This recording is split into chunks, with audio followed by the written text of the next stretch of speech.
My Lord, if the Constitution were a human being, it would stand here and say, don't be deterred.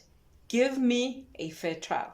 That is what we had yesterday from Advocate Mnisi, who accused number three's lawyer. Advocate Mnisi didn't just bring legal arguments.